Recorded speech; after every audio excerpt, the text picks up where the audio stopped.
So yun, titingnan natin yung ating ginataang isdang tulingan. Yan, nangingintab na po sa gata. Wow. Mukhang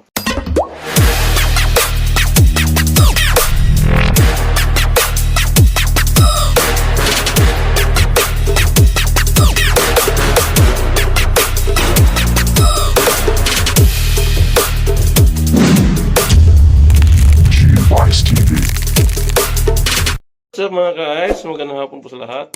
Welcome to my channel, Chubays TV and my cooking vlog. So andito na naman tayo sa kusina at mayroon naman tayong lutuin muli na ating ulamin ngayong hapunan. So tayo nakarating lang galing po sa ating araw-araw na napuhay. So mayroon po tayo nabiling isdang tulingan. So simple lang ang ating lutuin ito. Tinatawag itong ginataan, simpleng luto ng tulingan. So yan po ang ating isdang tulingan, malinis na po yan. At may kalakihan po na tulingan itong ating nabili. Isang piraso, halos 2 kilo ang isa. So yan po, malinis na po. At yung mantika, dahil ipiprituhin mo natin ito bago natin siya gagataan. So yan, mamarinin mo natin ito. Lagyan mo natin na kunting asin. Yung malasa pag na-iprito bago natin gagataan, asin lang. Ayan ating isdang tulingan. May kalakihan po itong nabili natin isdang tulingan.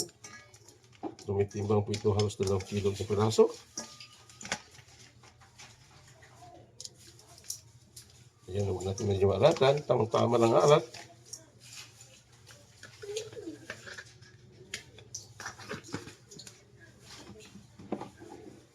At maglagay po tayong pamintang powder. Ayan.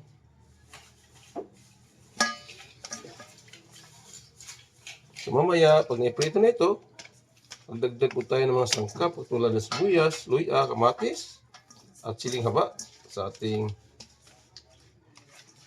paggagataan ito. At yan, nilagyan na po natin yung pamintang powder. At magdagdag po tayo ng pampalasa.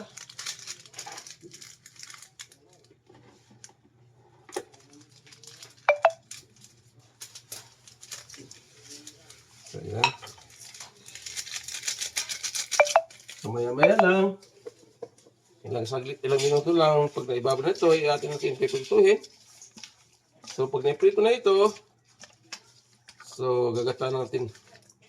So, magdagdag po tayo nito ng talong o kaya mustasa, gulay, at luya, kamatis, at sibuyas. At kukumama gata na ating gagamitin. Fresh kukumama yung ating gagamitin sa paggataan nito. So yan, nakababa na po. So yan, mainit na po yung mantika. Silagyan na natin ito. Simula tayo ng mantika.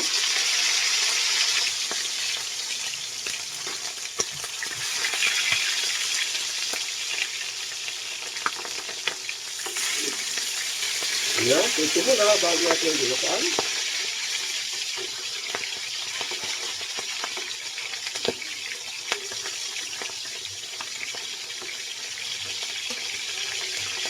Ginataan, simpleng luto ng isdang tulingan. Ang ating recipe ng hapon. Ayan, mahirap ang pito. Tumatalsik.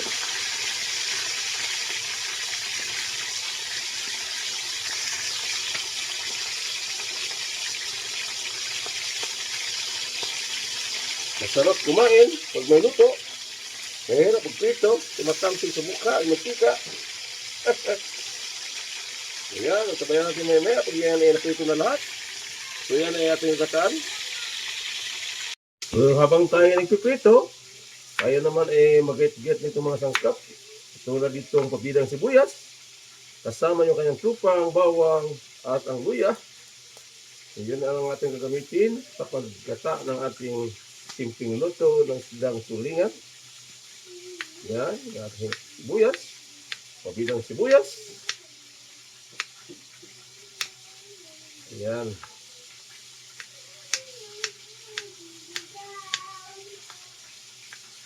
Yan, isatabi na natin dito dahil ito yung sangkalan na ito napakalawak. Kaya di na tayo gagamit ng ibang lagayan. Dito na natin ikabit. So yan, hugasan na natin tuloy ah.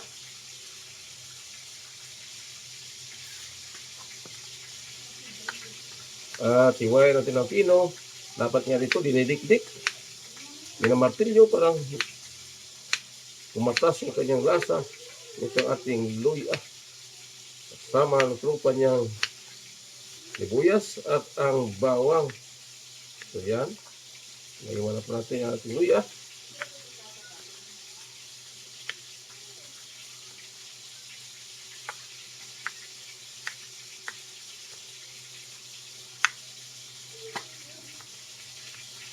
Ginataan, simpleng luto ng isdang tulingan.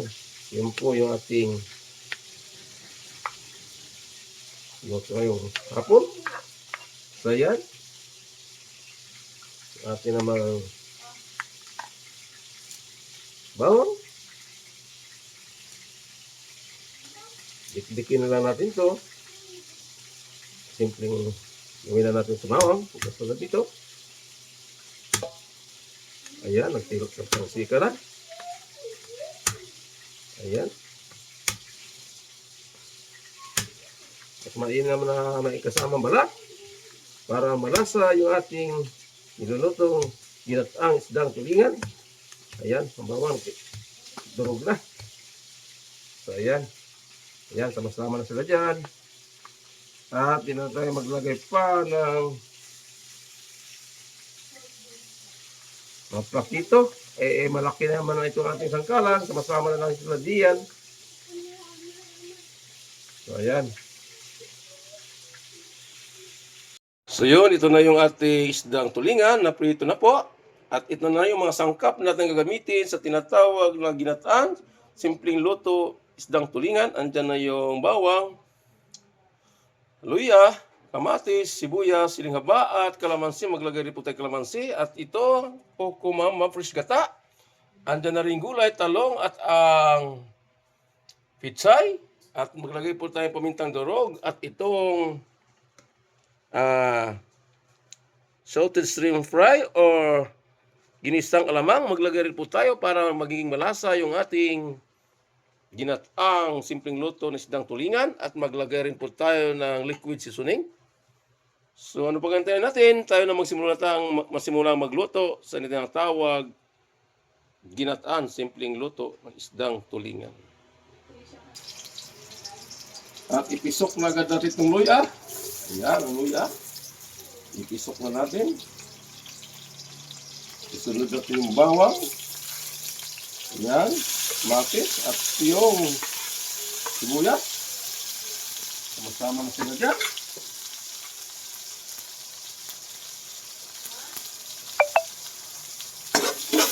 So ayan. Kunting halukay para magiging lumbas ang aroma ng ating mga sangkap. Ginataan, simpleng luto ng isdang tulingan. Our menu for today. Ayan.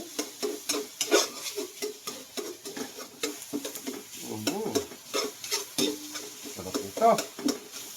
Kailangan natin maluto talaga itong ating kamatis para magiging malasa yung ating ginataan. Ayan.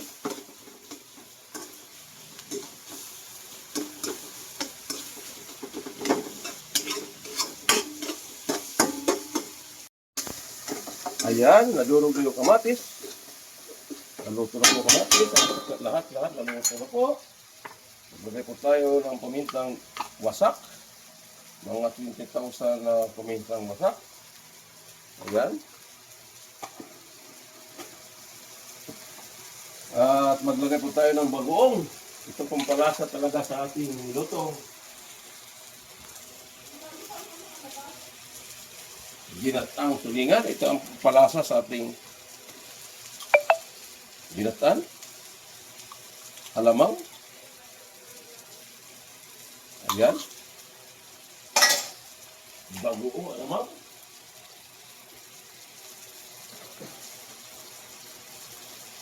So, hindi na po tayo maglagay ng asin. Ito na yung pampaalat sa ating ginataang ng tulingan.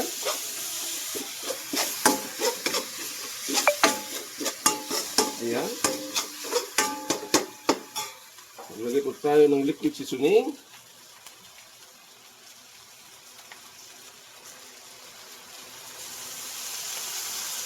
Ayan. Amoy pa lang. Sarap. Bakang masarap na.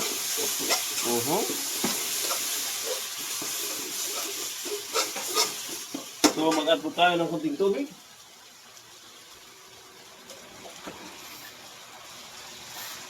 Kunting tubig lang. Ay meron po tayong gata. Ayan.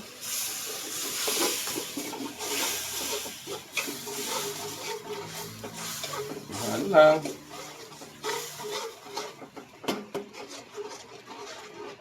Ayan. So maglagay po tayo ng kalamansi juice. Huwag natin isa buto. Kunting asin lang. Okay na. Ayan.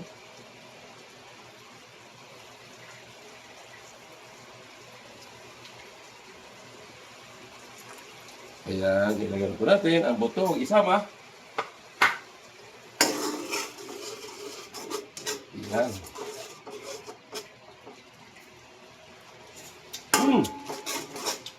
Tapos pa lang. Napakasarap po nito. So yan, kumulo na po siya. Tikman natin muli. Ayos. So ilagay na natin yung ating piniritong isdang tulingan. Ayan na. Ayan siya. Tapos ito. Ayan na. So ayan. Ayan na yung ating itang tulingan. Kunting halo lang sa ating isda. Ayan. Yan pala kayo, ulam na. Gaano kasarap nito.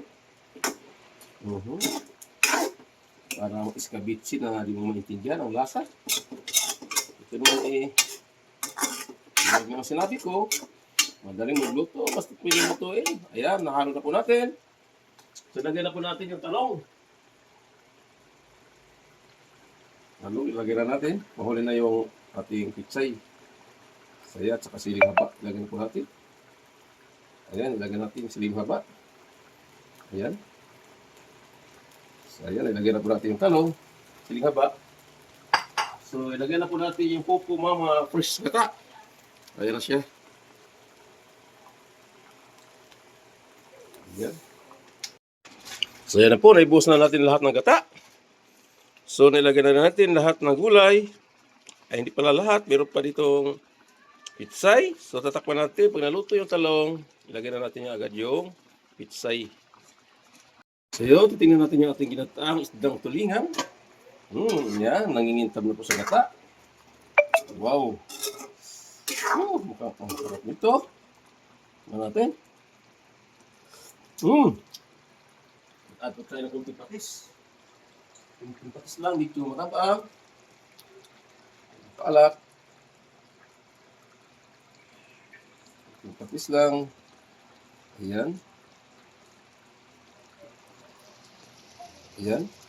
Ito na po yan. Kunting patis lang. Di bali matabang. Huwag lang mapaalat. So, ayan, dahil naluto na po yung talong, lagyan na po natin yung ating pitsay. Ito na siya. Ayan, ating ginataang with pitsay ang talong.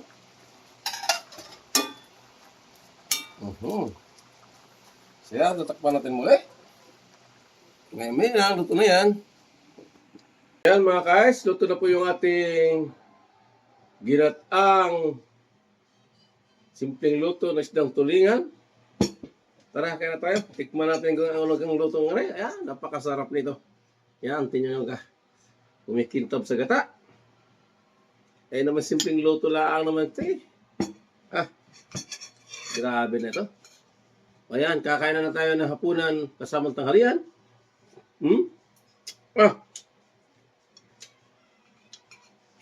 Sabaw pa lang, ulam na. Ayan. Yung ating pitay. Gusto na rin po. Yan.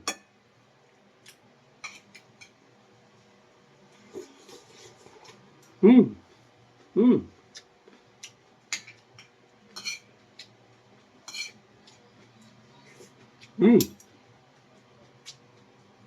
Ayan. Kinuha ko yung bandang ulo. Talaga masarap ito. Ayan. Pinirito na. Ginatan pa. Ayan.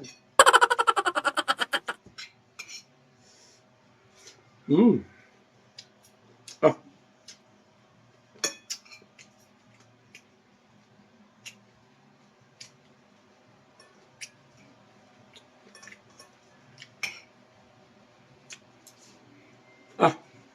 Lasong-lasong talaga.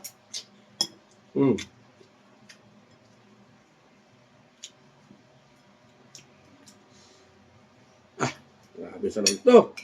Try nyo ito magluto mga guys. Ito simpleng luto lang sa isdang tulingan.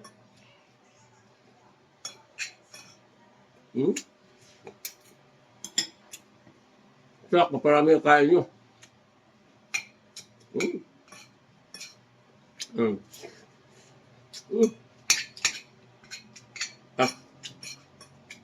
Lahat ng bagay pag ginataan, napakasarap.